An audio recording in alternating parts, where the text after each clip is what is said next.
मित्रों, क्या आपको पता है गौ माता ने समस्त स्त्रियों को ऐसा कौन सा श्राप दिया था जिसकी वजह से आज तक समस्त नारी जाति वह श्राप भोगना पड़ रहा है? गौ माता का एक ऐसा श्राप जिसे टाला नहीं जा सका। दोस्तों, वह श्राप कौन सा था? चलो मैं एक कथा के माध्यम से आपको बताता हूं। मित्रों, एक समय की बात है जब भगवान श्री कृष्ण अपनी राजगद्दी पर विराजमान थे।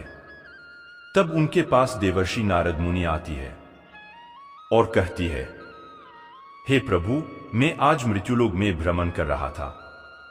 तभी एक स्त्री ने पूछा कि पहले स्त्रियों के बच्चे होते थे तो वह पैदा होते ही चलने लगते थे, परंतु अब ऐसा नहीं है। यह क्यों प्रभु? मुझे इस प्रश्न का उत्तर याद नहीं था, इसलिए मैं आपके पास आई हूं।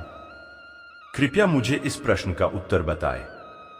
तब श्री कृष्ण कहते हैं, हे देवर्षि, तुम्हारा यह प्रश्न समस्त स्त्री जाति के लिए अत्यंत महत्वपूर्ण है।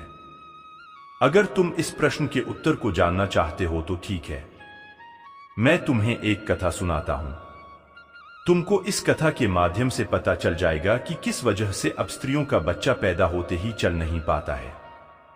तब देवर्षि नारद कहती है, हे प्रभु, मैं इस कथा को पूरा सुनूंगी, कृपया आप कथा को सुनाइए।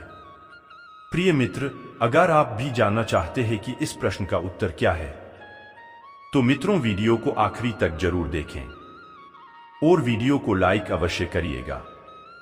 तो मित्रों, श्री कृष्ण कहते हैं, हे देवर्षि, एक नगर में एक रामू नामक व्यक्ति रहता था। रामू एक स्वार्थी व्यक्ति था। रामू के पास में एक गाय थी। वह गाय दूध देती थी और रामू उस गाय को हरा भरा चारा खिलाकर उसका दूध निकाल करके उस दूध का बिक्री किया करता था। रामू गाय का दूध खुद भी पीता था और अपने परिवार वालों को भी पिलाता था। गाय के दूध की वजह से ही रामू अपने घर की दिनचर्या चलाता था। रामू का समय इसी तरह से व्यतीत हो रहा था। कुछ दिनों का बाद एक समय ऐसा आया कि जब रामू को गाय ने दूध देना बंद कर दिया।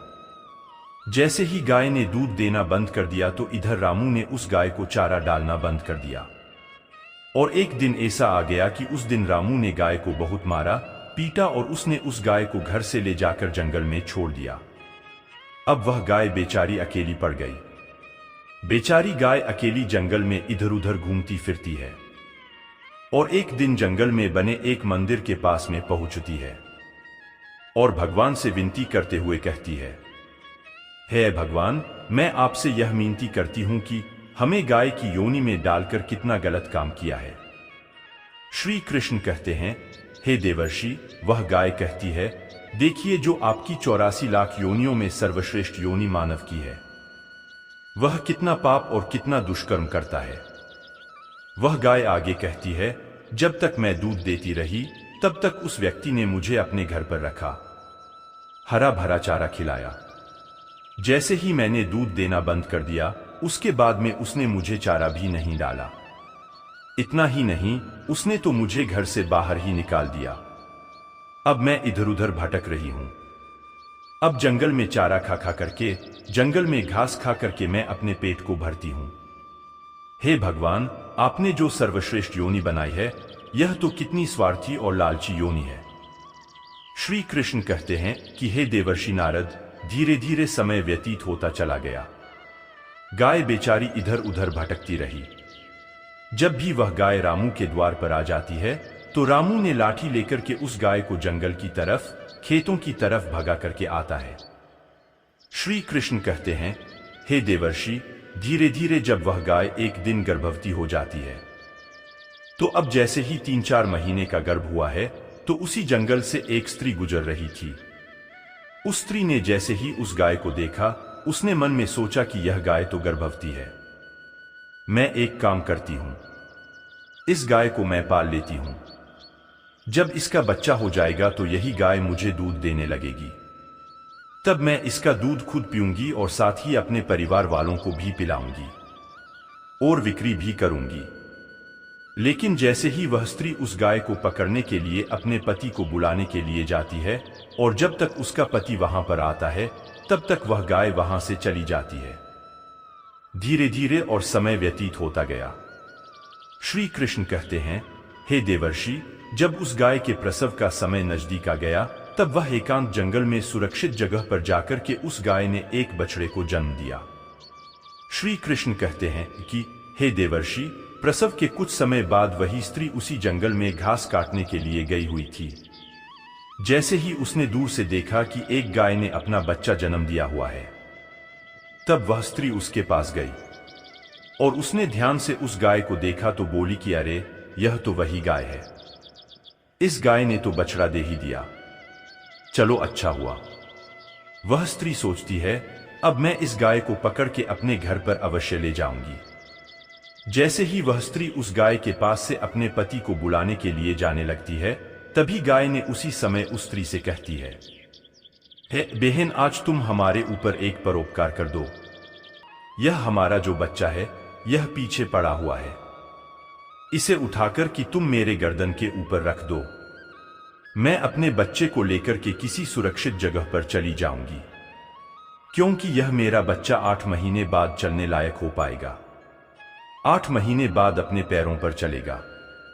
श्री कृष्ण कहते हैं, हे देवर्षि नारद, जैसा अभी है ऐसा पहले नहीं था। पहले गाय का बच्चा 8 महीने के बाद ही अपने पैरों पर चलने लायक हुआ करता था। श्री कृष्ण कहते हैं, हे देवर्षि, लेकिन जैसे ही उस स्त्री ने गाय की बात सुनी तो वह बहुत जोर जोर से हंसने लगी और कहने लगी, तुम्हारा बच्चा इतना गंदा है, इतनी गंदगी में पड़ा है। मैं तुम्हारे बच्चे को उठा करके तुम्हारे कंधे पर क्यों रखूं? मैं तुम्हारे ऊपर यह परोपकार क्यों करूं? जैसे ही उस स्त्री ने उस गाय का बहुत मजाक बनाया, उस समय गाय बेचारी असहाय थी। वह अपने बच्चे को उठा नहीं सकती थी। श्री कृष्ण कहते हैं कि हे देवर्षि, उसी समय दुखी होकर के गाय ने श्राप दे दिया। उसने श्राप देते हुए कहा कि जाओ, आज तुम्हारा बच्चा जन्म लेने के बाद तुरंत चलने लगता है, लेकिन आज मैं श्राप देती हूं, तुम्हारा बच्चा जन्म लेने के 10 महीने बाद ही अपने पैरों पर चलने लायक होगा।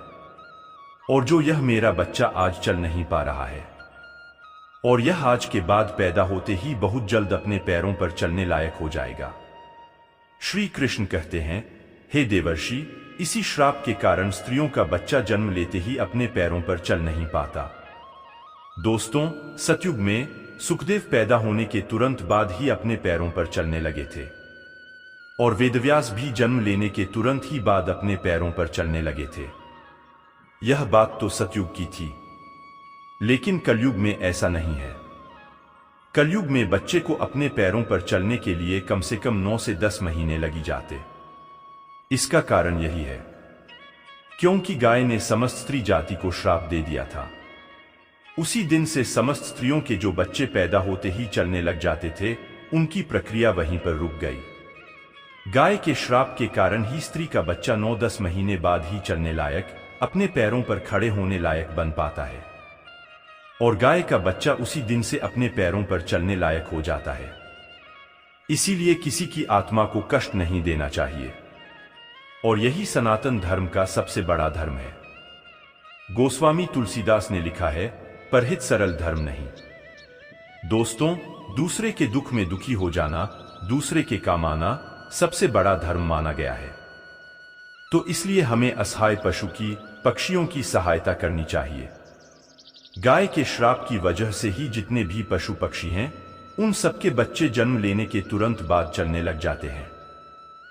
लेकिन स्त्रियों के बच्चों पर इसका विपरीत प्रभाव पड़ा कि जन्म के तुरंत बाद स्त्री का बच्चा चलने लायक नहीं बन पाता। एक स्त्री की गलती से आज समस्त मानव जाति की महिलाओं को उस श्राप का खामियाजा आज भी भुगतना पड़ रहा है। मित्रों, आपको यह जानकारी कैसे लगे हमें कमेंट में अवश्य बताइएगा, और कमेंट में जय श्री कृष्णा अवश्य लिखना। साथ ही अगर आप हमारा चैनल पर नए हैं तो चैनल को सब्सक्राइब अवश्य कर लेना। हो सके तो इस वीडियो को ज्यादा से ज्यादा लोगों तक शेयर अवश्य करें। वीडियो देखने के लिए आपको दिल से बहुत बहुत धन्यवाद। जय श्री कृष्ण।